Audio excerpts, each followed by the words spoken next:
In a world of music industry puppets and cookie-cutter tunes, four masterminds decided to blur the lines between music and art, birthing a band that would become a cultural phenomenon. I ain't happy, I'm feeling glad I got sunshine in a bag.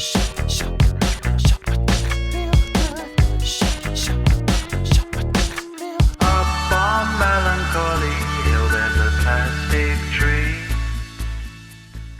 Gorillaz has been pushing the boundaries of creativity for over 20 years through unlimited collaboration and experimentation, resulting in a body of work that has been both innovative and highly influential.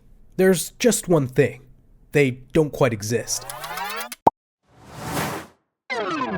Hey, if you enjoy watching fascinating stories about your favorite artists, make sure you subscribe. In 1998, Blur's Damon Albarn and graphic artist Jamie Hewlett collaborated to create Gorillaz, a virtual band that aimed to merge music and visual art. Hewlett crafted the band's visual identity, while Albarn composed their music and lyrics. The idea for the cartoon band emerged while the two were watching MTV and realizing how empty mainstream pop culture had become. They figured a virtual band would be no less artificial than the pop bands of the era. So, Gorillaz began as their commentary in manufacturing an artificial band of their own. The virtual band formed when musician and Satanist Murdoch Nichols ram-raided a music shop, and subsequently recruited employee Stuart Tootie Pott, drummer Russell Hobbs, and guitarist Noodle to create a chart-topping band named Gorillaz. The visual aspect of the band would be just as important as the music itself, with each of the four fictional members having their own individual personality and backstory brought to life through animated music videos, album covers, and websites. When the four members headed to the haunted Kong studios, they'd record their self-titled debut. Tap your toes and clap your hands.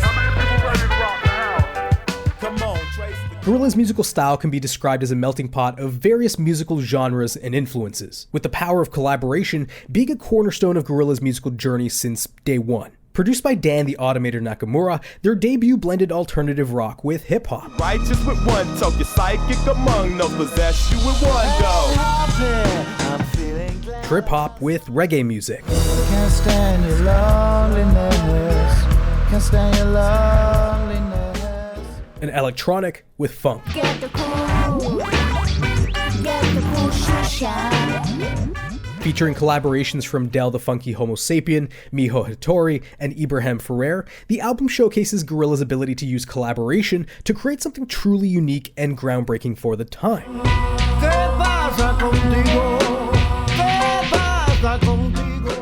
The album's success earned the group an entry in the Guinness Book of World Records as the most successful virtual band. It was nominated for the Mercury Prize and went on to sell over 7 million copies worldwide, outselling the whole of Blur's output. Gorillaz' debut album established the virtual band as a cultural phenomenon and set the tone for their continued experimentation and evolution in the years to come. But touring Gorillaz proved challenging due to their animated nature, as technology wasn't advanced enough to fully realize their vision. Musicians played behind a screen of visuals, but Damon Albarn was unhappy with the setup. Voice actors also toured with the real band, but budget constraints limited their participation in the European leg of the tour. Following their tour, the animated band members ended Gorillaz. But in 2004, the virtual band reunited to create their second album, Demon Days. But only after Noodle cleared Kong Studios of monsters and zombies, of course.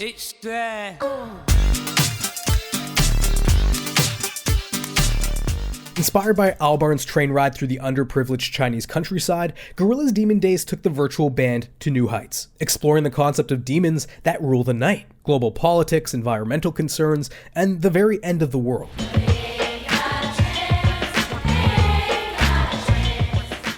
This musical masterpiece was produced by Danger Mouse and was host to collaborations from artists like MF Doom and Booty Brown, who added their own flavor to this genre-defying work of art. Can you dig it like a spigot? My guess is yes you can, like can I kick it wicked? Much more focused and consistent compared to their debut, Demon Days was an innovative blend of hip-hop, alt-rock, funk, and electronic music, further showcasing the limitless potential of Gorillaz' sound. Windmill for the land, the forever hand in hand. Their collaboration with De La Soul on Feel Good Inc. became their biggest hit, winning Best Pop Collaboration at the 2006 Grammy Awards. Watch me as I gravitate. Ha ha ha ha. We gon' ghost town, this Motown with Joe. Demon Days conquered the UK charts, earning critical acclaim and proving Gorillaz as a unique and imaginative force in music. It has since become a defining album for the generation and a benchmark in their catalog. Gorillaz broke from their behind-the-scenes setup for the first time during Demon Days Live, with the live band performing in full view of the audience, accompanied by custom visuals and puppets. In the end, their 10 live shows ended up costing the band money. In 2008, the Gorillaz virtual band escaped to their new headquarters, Plastic Beach, after Kong Studios was burned down. Welcome to the world of the Plastic Beach. Yes. Plastic Beach was inspired by marine pollution and features an array of different sounds from orchestral Arabic music to electro funk and alternative dance.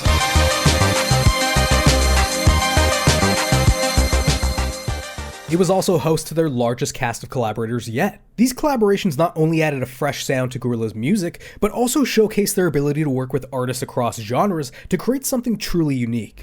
Payday, you're a winner. Keep cool for my line. Scare money, broke money. Born money, more money. So sunny cloud. Packed with well-utilized features and dreamy instrumentals, Plastic Beach was a commercial success, debuting at number 2 on the UK Albums Chart and US Billboard 200. It sold over 8 million copies worldwide and solidified Gorillaz' position as innovative pioneers in the world of music. During their Escape to Plastic Beach tour, Albarn recorded Gorillaz' 4th studio album, The Fall, entirely on his iPad.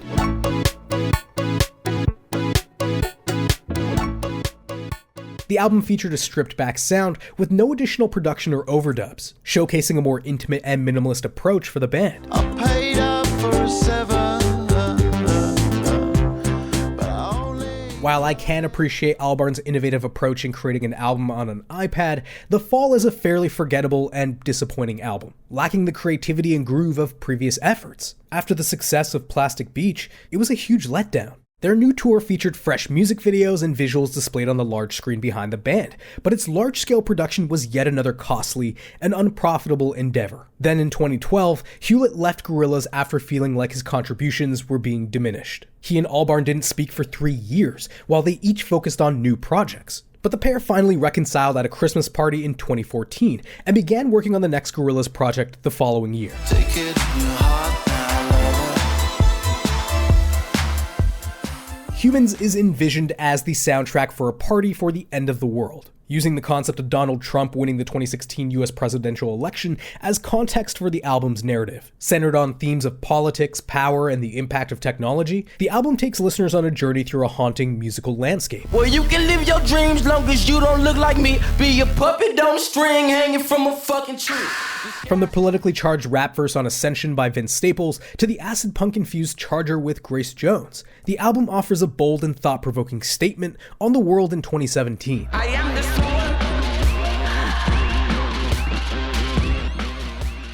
And when it comes to musical styles, Humanz has it all, from electro-pop to grime and disco. When your private life is dreaming. From dancehall to electro-punk, glitch hop, and even gospel.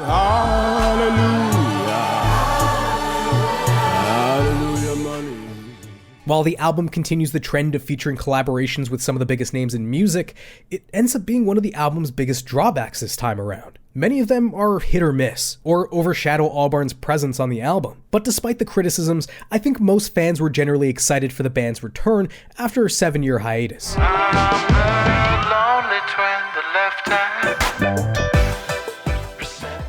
Gorillaz' 6th studio album was recorded while on tour, presenting a summery sound that delves into the innermost thoughts of Damon Albarn. He compared the recording process to their album The Fall, and said that it was pretty much just him singing and in the world of 2D. The album's focus on the present moment is what makes it a cohesive and contemplative musical journey.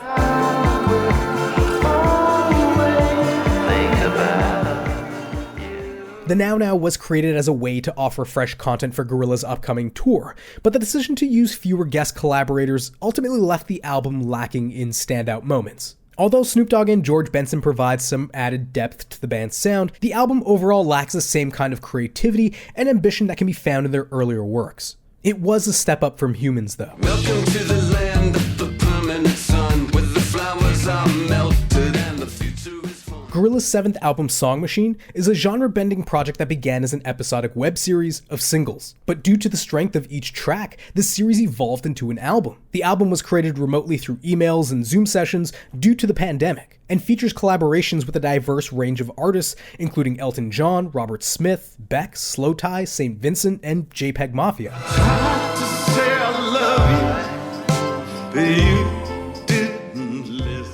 Song Machine received critical acclaim for its blend of various genres and innovative use of guest artists. The album felt like a return to form for the band after a decade of lackluster releases. The track Désolé, featuring Fatoumata Diawara, adds a touch of West African flavor.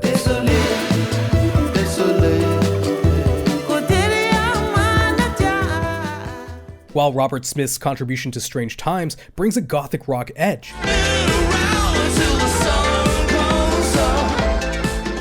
Slow Tie's collaboration on Momentary Bliss brings a grime feel to the album. Your potential, you lack credentials, and you are special, so fucking special. These unique collaborations add a new dimension to the album, making it one of Gorillaz' most diverse, eclectic, and strongest projects yet.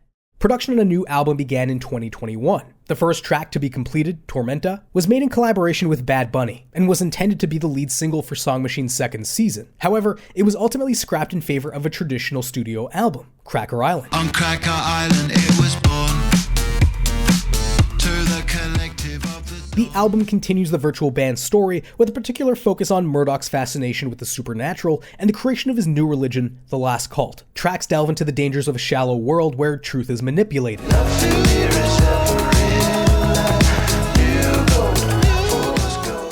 The search for love and companionship in a world that can be dark and isolating.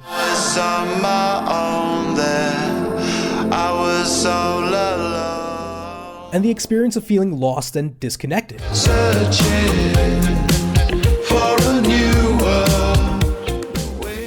Produced by one of the biggest pop producers on the planet, Greg Kurstin, Cracker Island features some of the group's most immediate tracks. And with appearances from Stevie Nicks, Thundercat, Tame Impala, Bad Bunny, and Beck, we get some of the band's most enjoyable pop hits in some time.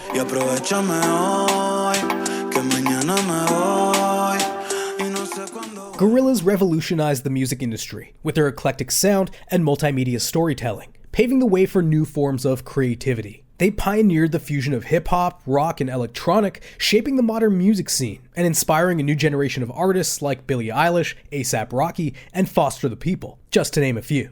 Opinions on the animated aspect of Gorillaz have been pretty divided. While some enjoy Hewlett's artwork and think it gives life to the music, others find it to be the least interesting thing about the band. Criticisms include a half-baked lore and the feeling that Hewlett is held back in the project. And for how influential the music has been, I don't see too many bands following in their animated footsteps. However, some argue that the concept's appeal lies in its ability to synthesize songs, artwork, and collaborations into something cinematic.